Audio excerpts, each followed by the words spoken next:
Given that EA has such a massive backlog of excellent games and legions of players who fondly remember most of them, you would think the game publishing giant would be churning out remasters and remakes around the clock. Unfortunately, it seems like the opposite is actually closer to the case. Now, we do on occasion get remakes and remasters of classic games from EA, and most of the time they're fine. Need for Speed Hot Pursuit Remastered turned out really well, and it's looking like Mass Effect Trilogy is getting a much-needed facelift as well. These remasters are extremely useful for everyone involved. They make a fair amount of extra money on a game that was already made, so that means there is relatively very little overhead for the folks putting it out. All of the costs of making that game have already been spent many years ago. Before we go ahead, a quick request. We upload new videos every single day, and your subscription matters a lot. So, please consider subscribing and enabling all notifications by clicking the bell icon. With that out of the way, let's begin. So it really only costs them what it takes to get the game touched up and re-released, which is fractions of what it costs to actually make the game. Secondly, it also helps players, in that people who might not have gotten around to playing it last time can now enjoy a version that's closer to their expectations of what games of today look, sound, and play like. Maybe they were young and just weren't playing games when the original game came out, or maybe they were just playing on a system that didn't have that game for whatever reason. In either case, it's nice to give people ways to play games without necessarily having to lug out old hardware, look past dated visuals, and fumble around with outdated controls. So the case for releasing remastered and remade versions of old games pretty much makes itself. Given all of that, you would think that Electronic Arts would be the first ones to come up with the idea of a Dead Space remastered trilogy, but it seems like they're going to be the last, if it ever does happen. We here at GamingBolt have no reason to believe that a Dead Space remastered collection is presently being worked on, at any stage, at any level, and that is utterly disappointing. I think it's high time that we really start pushing for this, politely and logically of course, given that these games have been stranded on 7th generation consoles for well over a decade now, despite being some of the best games that the publisher had put out in that entire generation. Like I touched on before, the financial incentive of a remastered collection of all 3 games pretty much explains itself. The games are already done, they're already made.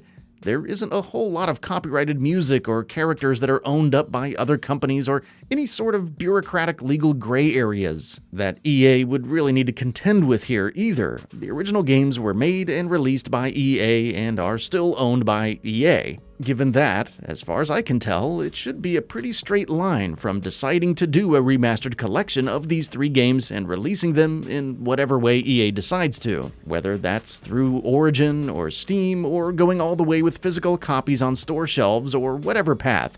It's very doable for EA, and there's really no financial or market-based reason that I can come up with as to why they shouldn't. In fact, I would go a step further and argue on the development side, it would be a pretty straight line as well. The games were designed by the team from the now disbanded Visceral Games, and they were designed incredibly well. So much so that they still look pretty good. Playing the PC versions of any of these 3 games doesn't really feel like you were playing games from over a decade ago, at least visually. Given that they hold up so well, the remastering effort could really be more so just focused on optimization and getting these games running at 4K and perhaps 60 frames per second, rather than touching up a bunch of texture mapping and redesigning character models.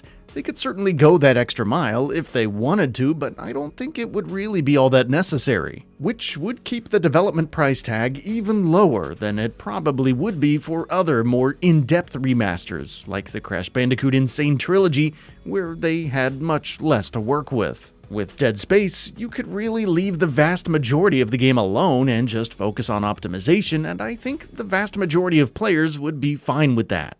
Another reason why they should absolutely do this is that it would sell incredibly well. I think it's fair to assume this, but let's go into a few reasons why. First of all, it's one of the most commonly asked for remasters over the past several years, and not just of EA games, I mean in general. People have been asking for a remastered collection of the Dead Space games for a very long time, and to finally give that to people would absolutely generate a ton of buzz and a ton of money for EA that they could use to fund future projects. It would also sell well for another reason though. Nintendo players could also have a crack at the series. Some might forget, but all 3 of the main Dead Space games were not released on any Nintendo consoles.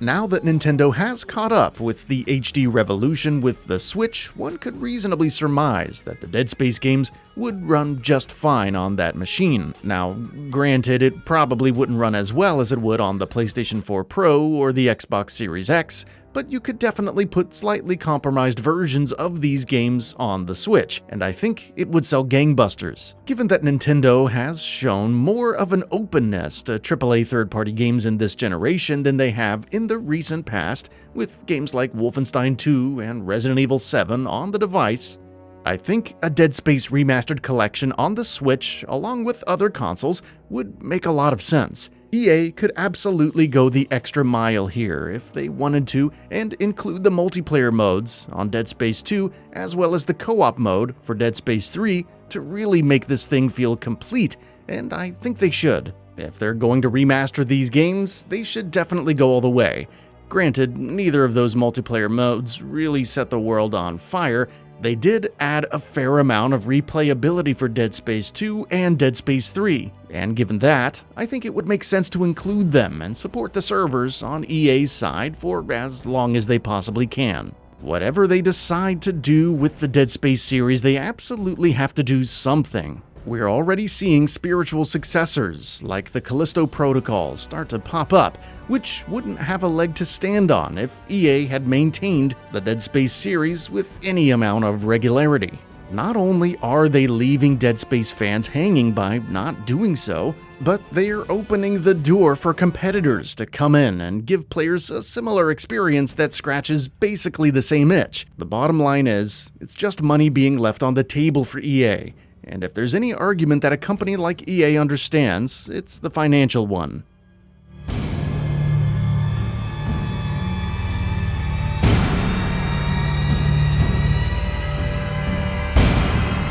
So, what are your thoughts on this? Go ahead and share them in the comments below. And if you like the video, please subscribe to the channel and enable all notifications by clicking on the bell icon to get updates on new videos. We upload every day and would really appreciate your support. Thanks for watching.